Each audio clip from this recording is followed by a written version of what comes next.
토트넘의 유로파 리그 4강 2차전에서 0대 4 대패, 손흥민의 불운한 상황에 전문가들 충격.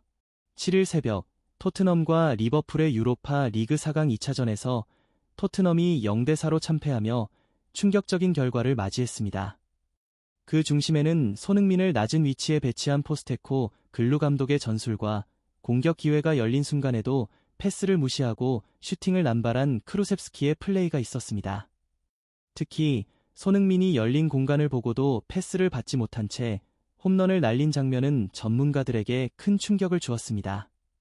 이날 경기에서 토트넘은 단 한 번의 유효 슛도 기록하지 못한 채 패배를 맞았고, 그 원인에 대해 많은 전문가들은 손흥민을 수비에 집중시키게 한 포스테코 글루의 전술과 크루셉스키의 볼 배급과 득점 욕심을 문제로 지적했습니다. 특히 손흥민이 열린 공간을 달리고 있을 때 그를 놓치고 슈팅을 시도한 선수들의 모습은 많은 팬들의 공감을 이끌어냈습니다. 한 팬은 이런 방식으로는 토트넘이 절대 강등권을 벗어날 수 없다고 밝혔습니다. 경기를 함께 뛰었던 동료들마저 이번 전술과 선수들의 움직임에 대해 불만을 토로하며 현지에서는 엄청난 화제가 되고 있습니다. 왜 이런 반응들이 쏟아지고 있는지 더 플레이일에서 자세히 분석해 보겠습니다. 7일 새벽, 토트넘은 결승에 단 1점만으로 오를 수 있는 상황에서 리버풀과의 유로파 리그 4강 2차전에서 1대 4로 충격적인 대패를 당했습니다. 이로써 토트넘은 17년 만에 우승을 노리던 꿈이 물거품이 되어버렸습니다. 경기 전부터 많은 도박사들은 리버풀의 승리를 예상했지만 일부 전문가들은 손흥민이 경기의 핵심이 될 것이라 분석하며 그의 활약에 모든 기대를 걸었습니다. 경기에서 토트넘은 손흥민, 히시리, 성크로스, 스키로 3톱을 구성하고 사르, 벤탄쿠르, 비수마가 중원을 담당하며 공격에 나섰습니다. 리버풀은 살라, 반다이크 등 주전 선수를 총동원하며 승리를 위해 모든 자원을 투입했습니다. 특히 손흥민은 전반전부터 뛰어난 폼을 보여주며 토트넘의 공격을 이끌었고 리버풀은 그를 막기 위해 특별한 대비를 했습니다. 손흥민의 코너킥에서 이협적인 찬스를 만들어냈지만 수비의 실수로 기회를 놓쳤습니다. 토트넘은 중원에서의 패스미스와 부정확한 볼 배급, 역습 패턴 부족 등으로 리버풀의 압박에 계속 끌려다니며 결국 첫 골을 허용했습니다. 전문가들은 토트넘의 수비 전술 부족을 강하게 비판하며 강등팀도 최소한 대인 수비는 한다며 수비 코치의 해고를 요구했습니다. 손흥민은 전반 38분 상대 수비의 거침없는 태클에 막히며 아쉬운 순간을 맞이했습니다. 전문가들은 리버풀이 가장 위협적인 선수로 손흥민을 선택하고 그를 막기 위해 두세 명의 선수를 붙였다고 분석하며 이번 경기가 토트넘에게 큰 교훈이 될 것이라고 경고했습니다.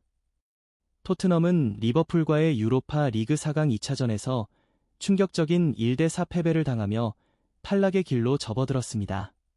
특히 후반 64분 페드로 포르가의 실수로 리버풀에게 찬스를 내주었고 그 후 리버풀은 점수차를 벌리며 토트넘의 꿈을 완전히 짓밟았습니다. 경기 중 가장 아쉬운 장면은 크루세스의 역습 기회였습니다. 그레이, 히샬리송, 손흥민 등 여러 선택지가 있었지만 잠깐의 망설임 속에 패스 기회를 놓쳤고 결국 러가 공을 처리하면서 기회는 완전히 사라졌습니다. 이 장면은 오늘 토트넘 경기력을 완벽히 대변하는 순간이었습니다. 후반 77분 손흥민은 드디어 역습 기회를 만들어냈지만 아쉽게도 슈팅은 골대를 맞고 말았습니다. 수비 라인에서 깊숙이 내려와 수비에 가담하는 등 몸을 아끼지 않고 뛰어든 손흥민의 노력에도 불구하고 결국 리버풀은 추가골을 넣으며 점수차를 더 벌렸습니다. 후반 막판 손흥민은 가마차기 시그니처 슈팅을 시도했지만 이번에도 골대에 맞고 아쉬움을 남겼습니다. 결국 경기는 합산 스코어 1대 4로 리버풀의 승리로 끝났습니다. 토트넘은 수많은 기회를 놓친 끝에 패배를 받아들여야 했습니다. 경기는 끝났습니다. 가장 충격적인 점은 단연 토트넘의 역유효 슈팅이었습니다. 전문가들은 이 상황에 대해 집중 분석을 시작하며 문제의 본질은 결국 수비 전술에 있음을 지적했습니다. 토트넘은 역습을 주무기로 사용하려 했지만 선수들은 역습에 대한 패턴조차 제대로 갖추지 못한 모습이었습니다. 그 결과 손흥민의 장점인 역습 기회를 제대로 살리지 못했고 끝내 중거리 슈팅마저 허공을 가르는 수준에 그쳤습니다. 유일하게 골에 가까웠던 장면은 손흥민의 슈팅 한 번이었지만 아쉽게도 성과로 이어지지 않았습니다. 일부 전문가들은 이번 시즌 득점 욕심에 눈이 멀어 기회에서 무리한 슈팅을 시도한 결과라고 분석했습니다. 페드로 포르, 풀백의 공격적 성향도 문제였지만 클루셉스키가 우측 윙어로 나섰을 때 열렸던 공간을 절대 패스하지 않겠다는 판단력 부족은 상대에게 흐름을 넘겨주었고 이로 인해 토트넘의 공격은 큰 타격을 입었습니다. 이를 가장 큰 문제로 꼽은 전문가들도 있었습니다. 일부 현지 팬들은 토트넘 선수들이 팀보다는 자신만을 위해 뛰는 것 같다며 냉소적인 반응을 보였고 이런 팀은 차라리 강등당하는 게 낫다는 비판도 있었습니다. 리버풀의 레전드 제이미 캐러건은 리버풀이 토트넘을 압도한 것은 맞지만 이번 경기에서 토트넘은 내가 아는 토트넘이 아니었다며 오히려 리버풀의 강도 높은 수비에 맞선 유일한 선수는 손흥민이었다라고 전했습니다. 과거 리버풀에게 타격을 입혔던 선수는 언제나 손흥민이었고 그들의 최고 무기를 모르고 있는 것 같다며 토트넘이 이런 경기 방식을 지속한다면 강등 위기에 처할 수 있다고 경고했습니다. 마지막으로 일부 전문가들은 포스테코글루 감독의 풀백을 공격적으로 기용하는 전술적 선택이 가장 큰 문제로 지적하며 토트넘의 전술에 대한 큰 의문을 제기했습니다. 토트넘, 수비 라인 내리고도 패배. 벤 데이비스의 충격적인 인터뷰. 오늘 경기에서 토트넘은 수비 라인을 내렸지만 오히려 선수들의 전술적 친밀도가 낮아져 수비 조직력이 크게 떨어졌습니다.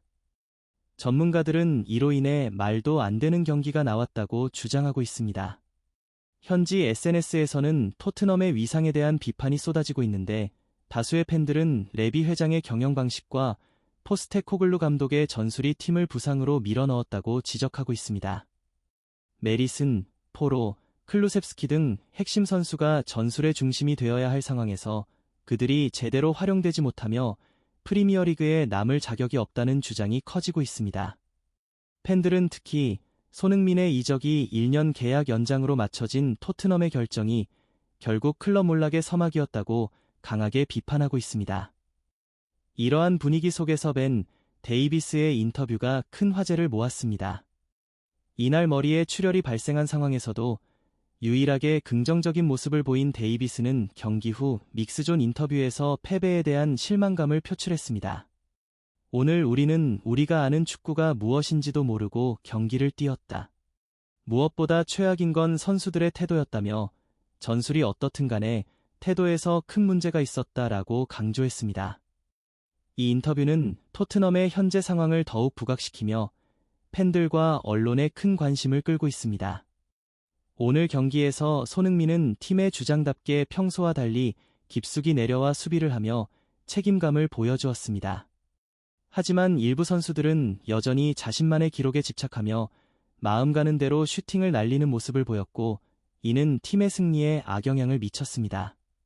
잔디 위에서 목이 터져라 소리치는 손흥민의 모습을 보며 그는 최선을 다해 수비에 임했지만 결과는 뻔했습니다. 우리는 자신이 한 행동을 반성하고 앞으로 나아가야 한다. 고 몇몇 선수들을 지적하며 강한 불만을 표출한 손흥민. 그의 발언은 전문가들 사이에서도 큰 공감을 얻었습니다. 실제로 팀의 비효율적인 운영과 선수단에 맞지 않는 전술은 오늘 경기에서 유효 슈팅 영예라는 참사를 초래했습니다. 선수들이 단기적인 성과만 추구하며 개인주의적 행동을 보인 결과 팀은 여전히 개선의 여지가 많음을 드러냈습니다. 그렇다면 손흥민의 미래는 어떻게 될까요? 토트넘의 상황과는 달리 손흥민의 미래는 밝습니다. 비록 1년 계약이 남아있지만 이번 패배는 손흥민의 이적을 더욱 확실히 예고하고 있습니다. 최근 브랜드포드전에서 그는 모든 골에 직접 관여하며 뛰어난 폼을 유지하고 있습니다. 부진한 팀 상황 속에서도 그는 경기를 이끌며 팬들과 전문가들의 찬사를 받았습니다. 많은 전문가들은 토트넘의 몰락이 손흥민의 이적을 불러올 것이라고 예측하고 있습니다. 어찌됐든 우리는 손흥민 선수가 부상 없이 행복한 미소를 지으며 자신만의 축구를 즐길 수 있기를 간절히 바랍니다. 이 영상을 마무리하며 구독과 좋아요 부탁드립니다. 시청해주셔서 감사합니다.